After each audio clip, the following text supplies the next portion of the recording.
What's going on, everybody? King of Chaos, Logan Black here, and you're checking out, dude! Have you heard this? It's the Music Roundtable show where a bunch of nerdy friends sit around and chat up some of their favorite under-the-radar albums. With me, as always, my friends Johnny Torres and Scotty Cerriti. Say hello, fellas. What's going on, everybody? What up, y'all? And joining us for the first time, my friend and yours, the queen of the dinosaurs, the newly returned queen of the ring, Terra Calaway. How's it going, homegirl? I'm good. I'm excited and slightly nervous, but more excited. Yeah, I'm very, very excited for this. This was a very eclectic week. I love when we get weeks like that. It's fun when we have these concept weeks where everybody's chatting about metal, all that kind of stuff. But no, this was an eclectic week, and I like that. So let's hop right into it. I am going to start with none other than Johnny Torres. Let us know what you picked and what we're rolling with this week. So this week's pick was Letters to Our Former Selves by Youth Fountain. It came out 2019. It's mostly a two-piece pop-punk band with like touring, revolving people on bass and drums. But it's largely the two vocalists and the vocals, the vocalist and the vocal/guitar player that do all the writing for this.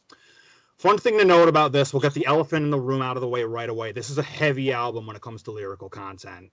And it's in that regard, it's very in your face. And the people who wrote this album are very upfront about the level of catharsis involved in this album, how this album contains essentially the pieces of who they were for the last decade, their words, not mine. And you couple all that with the themes that are spread throughout the album, you know, be it, you know, relationships ending or mental health difficulties, you know, all those kind of themes. And then you wrap it up with the fact that they're a Vancouver pop punk band and they go through 6 months of the year in pure winter. And it starts to, I don't know, like from that end, it really interests me how pop punk and emo can really vary based on region, based on the things that they're kind of going through.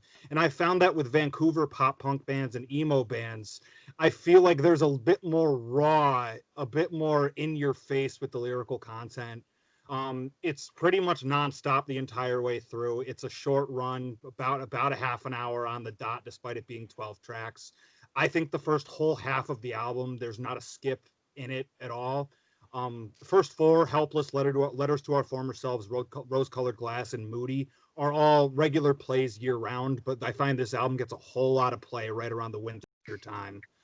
For those same reasons, it's a very easy album to identify with if you're going through things, and you can tell that's part of why they wrote it, is to put themselves out there for other people that are feeling something similar. Yeah, this is one that kind of came off the cuff being on this show, but it had been on nonstop play for the last 2 weeks, so I figured it's time to give this one its try. Yeah, man, it's so interesting that you bring up Vancouver and all that kind of stuff, because there really is, like, in certain parts of, I mean, just the world, like, you get a specific sound or theme going, and specifically very, very cold spots. Man, like, it's like that cold sadness, that it's a different kind of sadness, you know what I mean? There's about, within the next couple weeks, there's a band I'll pick from Alaska, and oof, we want to talk lyrical content. But I want to get everybody else's opinion. Terra, let us know what you thought about this album. So when you told me that we were doing this, I'm not good with music. This is gonna sound horrible. I've only recently started listening to music in the last like 5 or 6 years. Other than that, I really had no interest. So I apologize if any of my comments are just weird. Weird is good. We appreciate weird on this show. I come up with the weirdest shit, so don't you worry. You're not going to out-weird me, homegirl. Okay. So when I was writing my notes, the first thing that I noticed, and like I'm actually kind of glad that you mentioned that it's like a revolving drummer, or like the drums and everything else is revolving, because I swore listening to the drums, I was like, this has to be like a Travis Barker like side project. It had very like Blink-182 like drum back like feeling, which I love because I love Blink-182.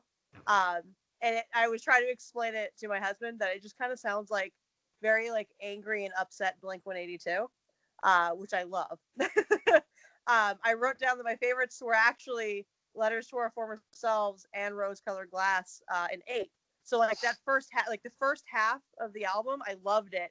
And then there were two, Worried and Complacent, that I felt were like they were a little bit like different than the ones previously, like the mood change, like the shift change and the gears. And I didn't. It's not that I didn't like them. It just I liked the other parts of it better. And then when we got to 8, it kind of seemed like it was back on that track. So I really appreciated that. And then yeah, I really honestly I liked the whole thing. I enjoyed it. It was very roller coastery as far as how it made you feel. And then the last song, Blooms, was just kind of like all over the place as far as like it was a lot more. It was harder. And I really liked that too. It was just a very big roller coaster. I was gonna say, rose-colored glasses was the one that really stood out to me as well, Tara. Like, very much had very similar feelings on this. I want to throw it over to Scotty, and then I'm gonna lay my feelings out there. Scotty, go for it. This is my first time hearing anything this band has done, and this was fucking awesome. Rose-colored glasses, as everybody said, is like one of my new favorite songs of the past 10 years.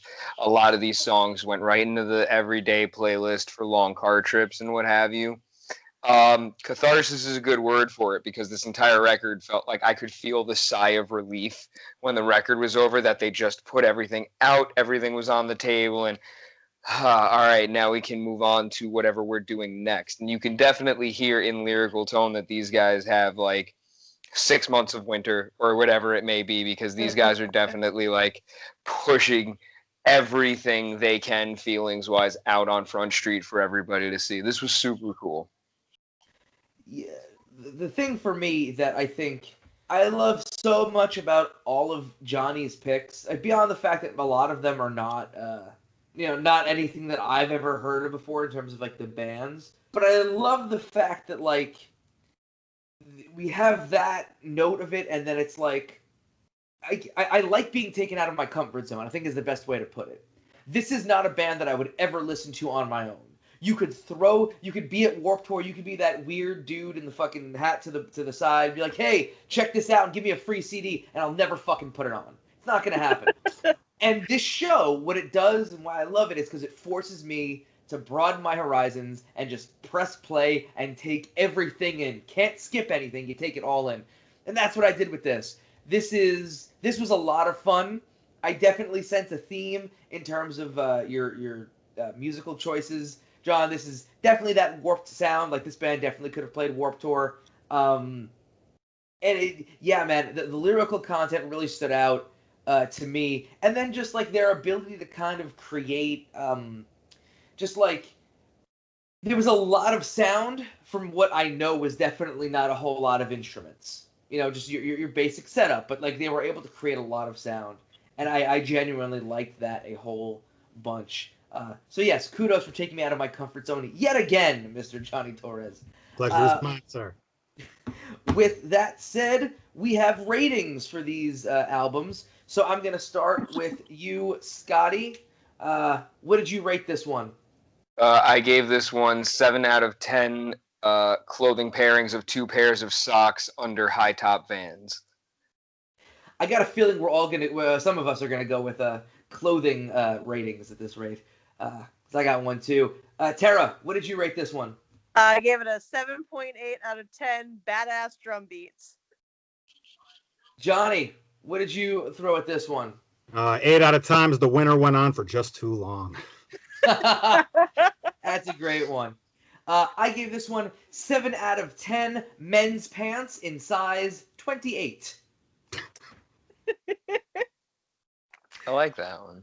Yep. Listen, it was always, you get it, man. We go into Hot Topic and you just take a look at the pants. And they'd have size 28, and I'm like, who the fuck is fitting into these? They're playing in this band, I'm certain. For sure. I am going to now go to our guest, Terra Calaway. Go ahead. Tell us about this pick for you, because I know personally how much this band means to you. So I'm excited to hear this. So yeah, my pick was Home by Off With Their Heads. Like I had mentioned, I did not listen to music until recently. I was always like, I grew up as a sports kid, and I never had time to like sit down and actually appreciate music.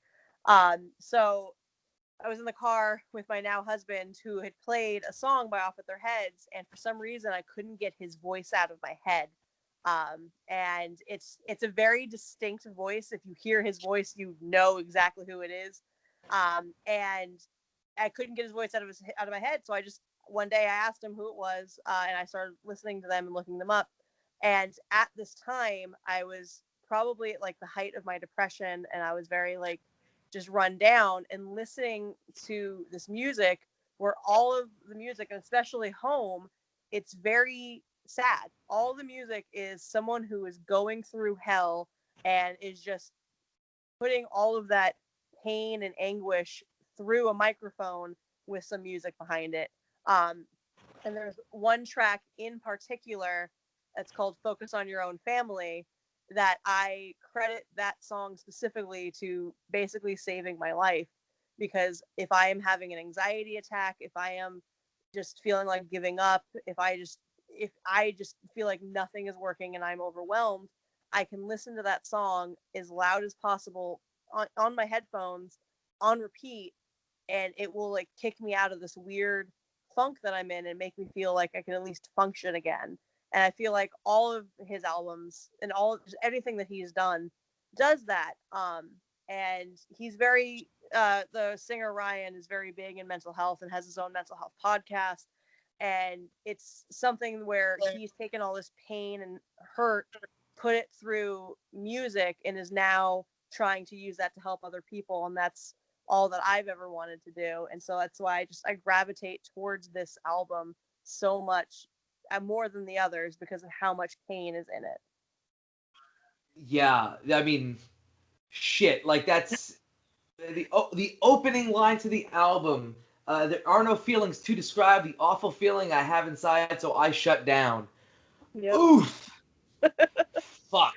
Yeah, I have so many feelings about this record. But before I pass, I'm going to pass it off to Johnny next. But I'm just going to say my first experience with this band was hearing it on a car ride with my life partner, tag partner, maybe kind of Chris, Chris Benet. So my tag partner put this band on, and we're listening, and I'm like, the same reaction, like this dude's voice, everything, this is great. And he goes, yo, this is Off With Their Heads.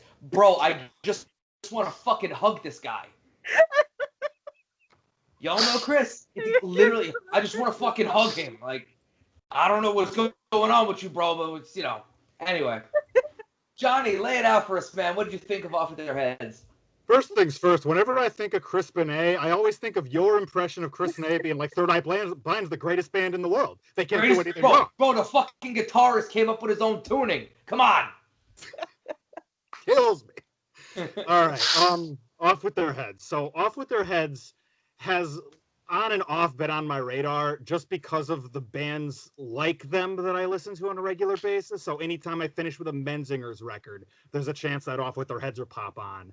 Anytime I finish a Lawrence Arms records or a Dead to Me single, there's always a chance that Off With Their Heads will pop up. So eventually I was like, all right, I'm gonna have to give this band a try because they apparently won't leave me alone. So I gave In Desolation a try about 3 or 4 years ago and just love it. And Home follows suit, and absolutely more pain in that record. It's almost like they set a bar with In Desolation in terms of style, and then it's like, okay, well, now we're going for the guts with Home. And that's what I got from it there. There's a versatility to this band that absolutely like is next level. Like you can find them on hardcore bills or pop punk bills, and nobody would ever say anything about it because the rhythms are so catchy, but the voice lends itself to both heavy jams and catchy jams. Like, I can't say enough of bands like that can just fit into any sort of mold like that. Yeah, can't say enough there. In terms of takeaway tracks, what was it? Focus on Your Family was a banger. I didn't have time to write these down, so I got to catch them real quick. Janie and Stolen Away were probably 3 I took away there. And honestly, I feel it's like after listening to it, I'm wondering why I haven't given the discography more of a run through. So that's probably going to start happening this week. Yeah, I mean, so for me, one of the big things that I took from this was I've listened to this album a number of times. It's Chris plays it all the time, but listening to it track by track the whole way through, I haven't done. So I'm listening to this and I'm like, I know Start Walking in Shirts are both on my gym playlist. So I've heard those 1,000 times. So we start going at Nightlife, Focus on Your Own Family. We start going through and I wrote down first 6 just kill. But then after that, all right, first 7 kill, first 8 kill, and then we're by the end of the album, I'm like, yo, this whole fucking thing is, whole album is fucking brilliant, written right in front of me, absolutely just brilliant stuff. Scotty, what did you think of this one? You brought up the opening line on the record, which is interesting to me because I heard that opening line and the only thing that came out of my mouth until the record was over was "God damn," and I sat and I listened.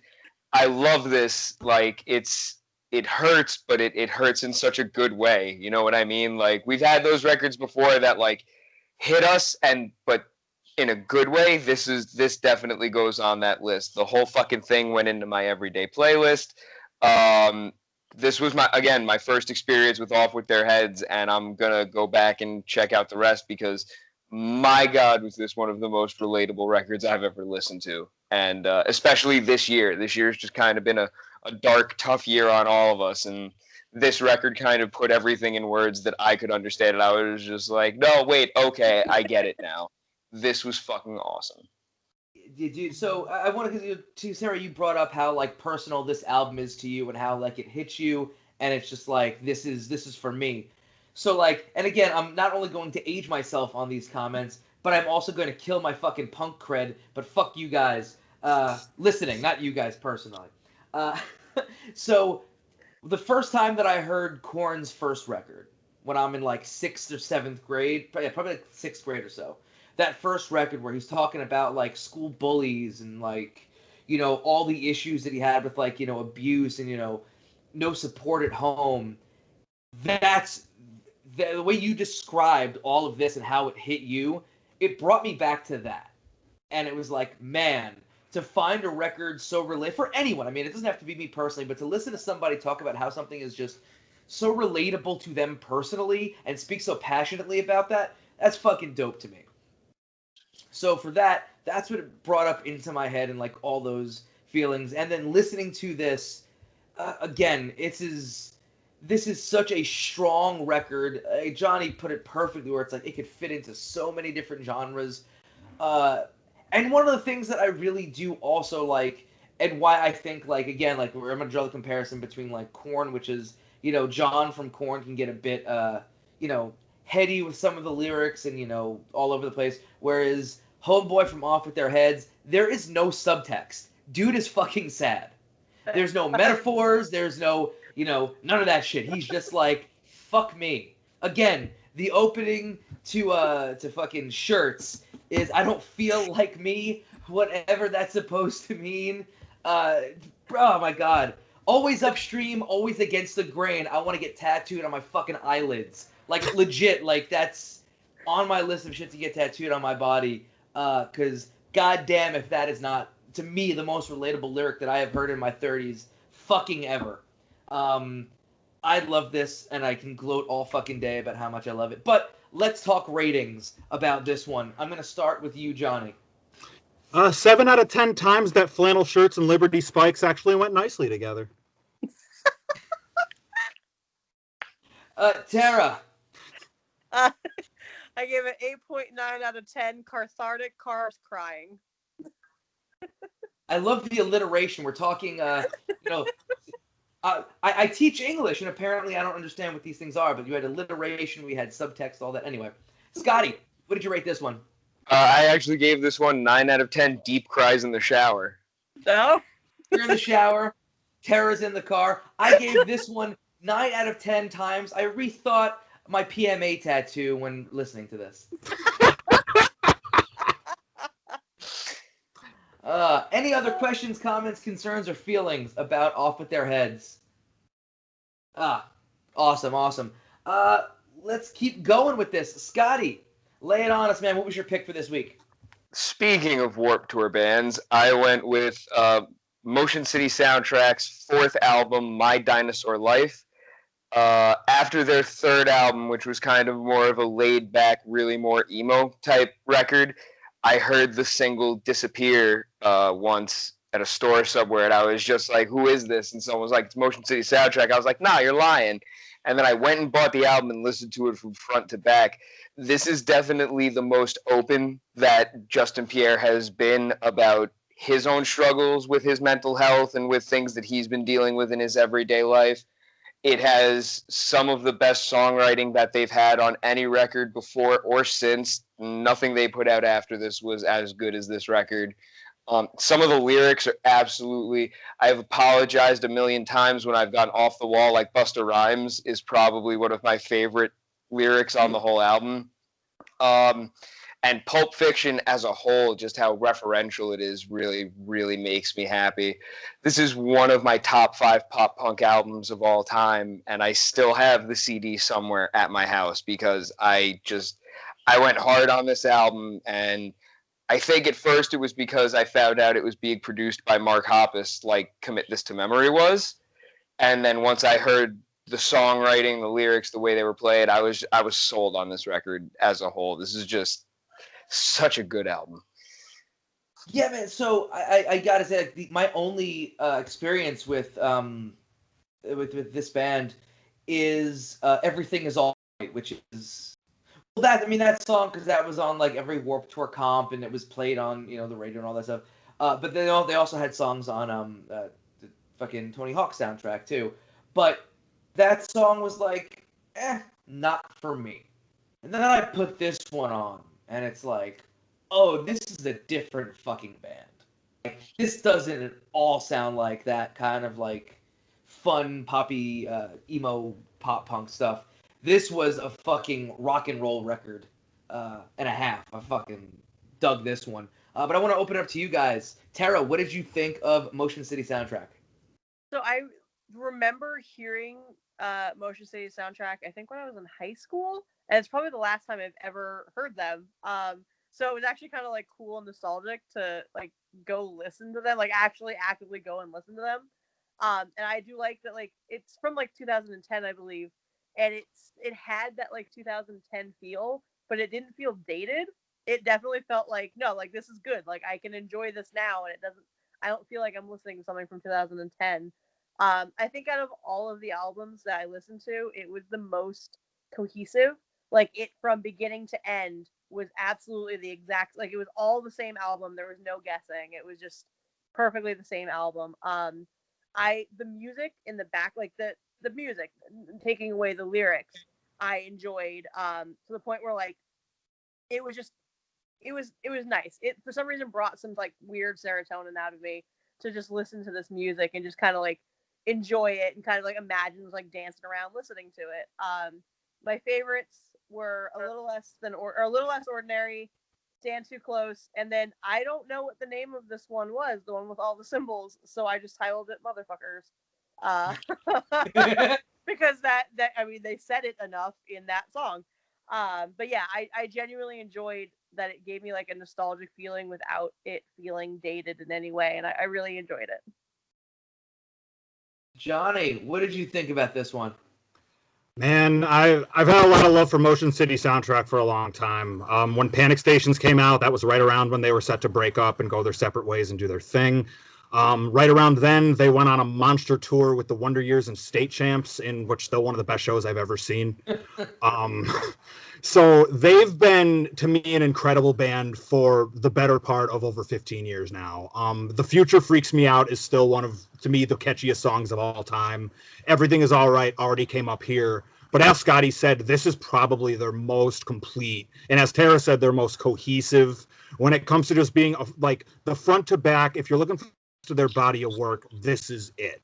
This seems to be the record that even people that aren't like Motion City Soundtrack super fans, they know this record and they know it front to back. And there's a really good reason for it. Front to back, from Worker Bee onwards, like really the first, 3, 6. I mean, really, the whole thing hits. There's maybe like one track that I skip on this every now and then, but for the most part, all of this is on regular rotation. I'm really happy to hear that Motion City Soundtrack got back together, and I'm looking forward to the new stuff we're going to get from them. Yeah, man, I can't do anything but kind of like default to the fact that like this was a band that I dismissed because of just like that one song that I heard. And like now I sit there and again, I have these arguments with Chris all the time where he's like, "Oh, this band." And I'm like, "Ah, fuck them because they suck." Under Oath is on that list where he swears by that band and I think they suck a fat one. I'm with you there. Yeah, that one No song comment. that I had sucked. But you know, again, like I'm sure if I revisit it, I'll roll with it. But strong hooks on this album. The fucking hooks are there. They're good pop punky hooks, but it still rocks. Like I keep putting down, like this is a fucking rock record, and it's fucking good and it's heavy where it needs to be. Her Words Destroyed My Planet was the one that stood out the most to me. Oddly enough, just really good. And then Worker Bee was also like a fun way in. I got notes of Coheed and Cambria in here. I think it was lyrically and the way he delivered the words sometimes, but then like musically as well, because you know the band's got chops. Like that's also a thing, and it's again you play in bands for years, and you all get good at it, but like no, these guys have like some legit chops, and that was it's pretty amazing cool. the way the vocalist fluctuates between having notes of Claudio from Coheed, but then you also get notes of Robin from the Gin Blossoms. Like Ooh, his picks. vocals are all over the place. Yeah, he definitely has got some range. Again, these guys could all play. And then the last note that I wrote down, which I thought was cool, because I listened to this when I was taking the train to training yesterday, and again, it's in my pocket. I don't know where we're going. I don't know when the album ends, and then Spotify will just play stuff afterwards. And they played "Future Freaks Me Out," which I didn't know was like it would sound on this album. Obviously, I go not on the album. Played after it was over, and didn't realize it. And it still flowed well, and I was fucking enjoying it. So this is probably a band that I'm gonna go back and check out, and I'm gonna have to eat my words on dismissing them all those years ago because they wrote a fucking catchy pop tune that angry fucking Doc Martin wearing Logan, sorry, couldn't fucking bother with. But we gave this album some ratings, so I'm gonna start with you, Tara. I gave this an 8.2 out of 10 nostalgia triggers. Excellent. Johnny? A 9 out of 10 emotional send-offs and emotional returns. Scotty? 9 out of 10 fading signatures on a Warped Tour VIP pass. We always go back to that Warped Tour. I'm going to switch it up a little bit. I gave this one 8.5 out of 10. Bands way too good to play second fiddle on a Tony Hawk Pro Skater soundtrack. For sure. Any other questions, comments, concerns, or feelings about Motion City Soundtrack? I do want to point out that the album art was the cutest art I've ever seen in my life. It was certainly, that was a bit of a surprise to me when I looked at it. I was like, all right, that's pretty cool. So cute. And definitely, I think, on brand for like that era of pop punk. Everybody was doing the cutesy art. So yeah. On brand, I give them credit. All right, so let's close this one out with my pick for the week. We were off last week. Everybody's super busy doing a whole bunch of stuff. So we were off for spooky season. Halloween is come and gone. But if anybody knows me, they know my base of operations is always in horror punk. And I chose what I believe is quite possibly the best horror punk record that isn't Earth AD by the Misfits. And that would be Trace of a Stranger by Blitzkid. This is a band from West Virginia. I did not know that there were bands in West Virginia. I only thought that there was farmland. Yeah. So this album, okay, so I got to explain how I discovered this one. Because when I was going to, horror punk shows, it was usually local bands. And Jersey had a pretty strong horror punk scene because the Misfits are from Jersey and everybody, does fucking a whole bunch of bench pressing and then fucking watches horror movies. And boom, you're in a pop punk band. But this band I found out about if you guys remember what like torrenting was, and again, all the young people watching this are going to be like, what is this? Torrenting. People would put together things on the internet and you'd download it. Illegally, of course. So I found this album on a horror punk, compilation dump, which is literally like somebody put together like 40 horror punk albums in one file, and I downloaded it, and that was on my old iPod for the longest time. And this album was the one that stood out to me amongst like all the incredible stuff on there. Every single angle from what I like about horror punk is there. Where you've got the singer who's got a vaguely like Elvis sound.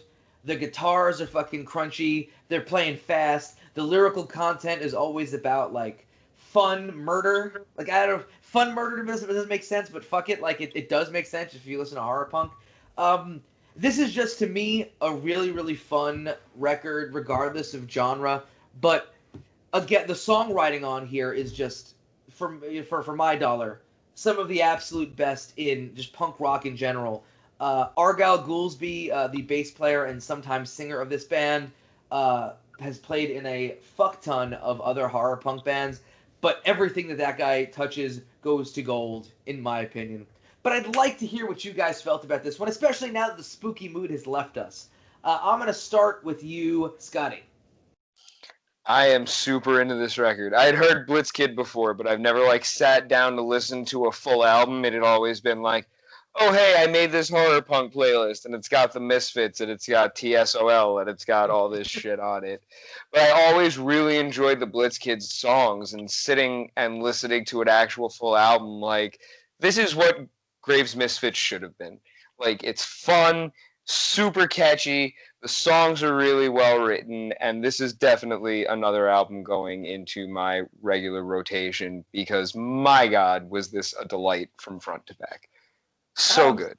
I'm stoked to hear that, man. It's this was always to me like one of those things where it really does stand out as like these guys could write a really really catchy punk rock song, and it really does show through here. Johnny, what'd you think about this one? You know, it's funny, man, because when you talk about sometimes with certain genres, there were people you went to high school with that turned you off to the genre as a result.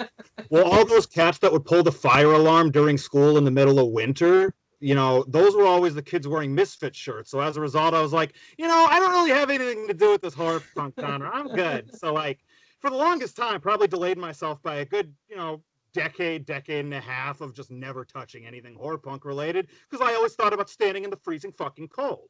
Now, being a grown man, I can go back and listen to these things. And this was amazing. This was, at first at the beginning, I got like these like heavy later stage AFI vibes, which is not a surprise to hear from me.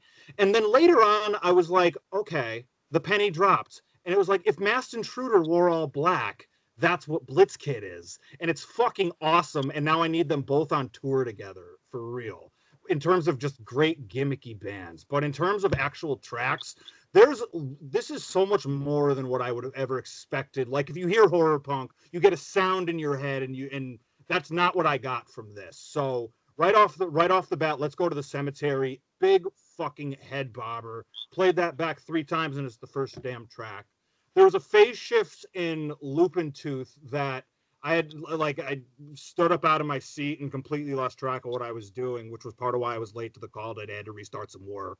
The key section on Dead Again, the solos on Cold Skin and She-Wolf, and then the fucking vocal flex on Love Like Blood. Like, there's so much to like here that I just would never put in a pop punk archetype ever. Like, this is like all over the place, and I'm down and I'm into it, and I need to have more.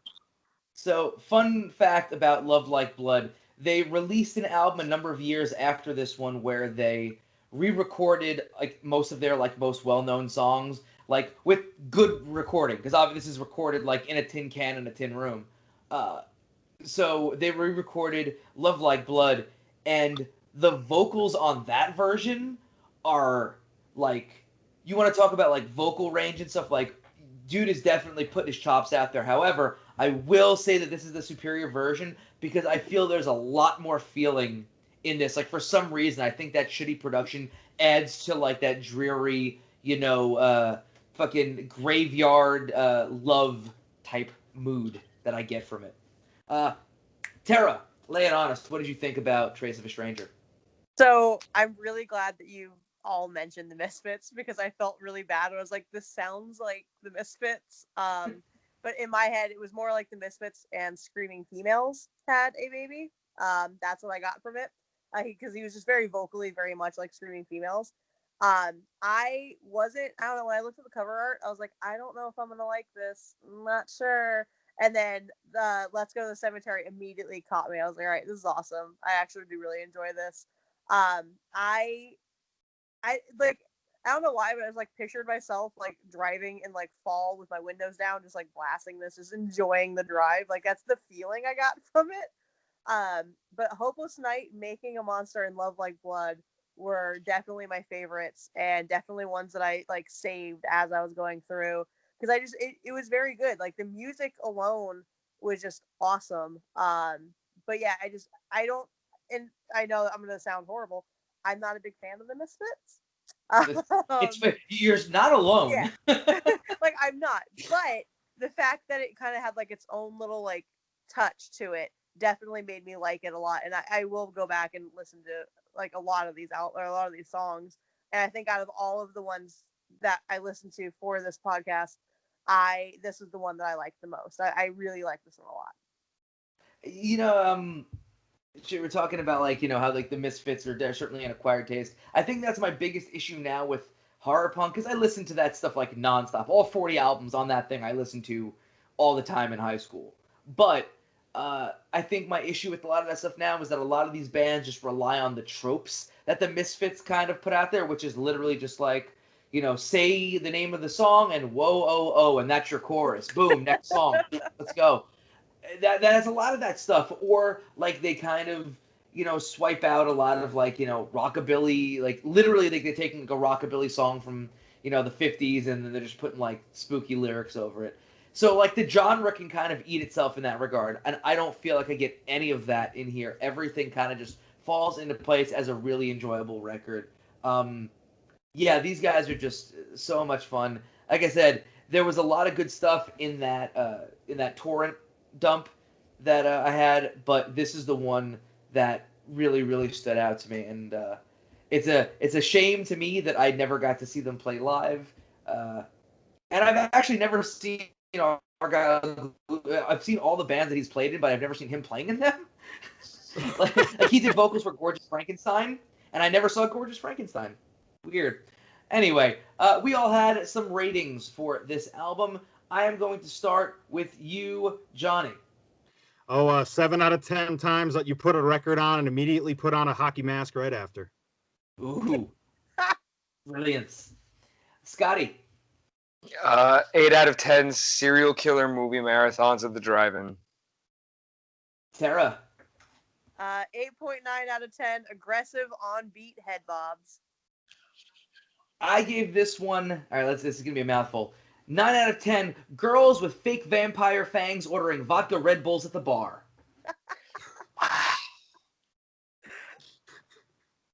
I've been to a horror punk show in my time. I know this. I'm sorry, was this a Blitzkid record or a him record? Listen, him, Blitzkid, and Typo Negative, I'm sure have a very, very similar fan base. Speaking of which, again, quick nugget before we get out of here. I watched a mini documentary on Typo Negative, and they were talking about the other guitarist. I think is it not John Silver. John Silver's a wrestler. Josh Silver. His keyboard player had said that between the first and second records is where Pete Steele was realizing that his fan base was very much the goth girls, and was like, I want to fuck all of these goth girls. And then you can hear from album 1, which is very much like a step up from Carnivore, his original band, into what their sound became. It's like, oh yeah, he wanted to be the Bon Jovi for goth girls. For sure. 100% for sure. Yeah, so that'll be it for this show. Let's before we get out of here, everybody can hype their own stuff. I'll start with you, Scotty. You can find me on Twitter at SCCeriti. Johnny. Twitter and Instagram at TheConceptJT. Terra. Twitter, Facebook, and Instagram all at Terra Calaway. And I'm gonna hype for you, Terra. Dropkick Depression. I'm gonna hype that up Yeah. for you. That is, I think we were talking a lot of mental health talk this time, and I think that is an incredible resource for anybody, not just people in wrestling, but literally anybody. And legitimately, you are doing the Lord's work with all the time and effort that you're putting into that. So thank you very much, Tara. Yeah. And for me, you can check me out on Facebook, Twitter, and Instagram at King of Chaos NYC. And you could also and should also be checking out the Year One Wrestling podcast. It's my podcast. Tara did an episode. It's already up. And then soon enough, you're going to be seeing the other guests on this show, Scotty and Johnny, both on that show. You can check that out literally anywhere that you can get a podcast. And then follow us on social media at Year1 Pod. For myself, for the guests, for Tara, who's definitely, you got to come back another time. We got to have you as a guest again. You were wonderful. Oh, thank you. For everybody here, we'll see you next time on Dude, have you heard this?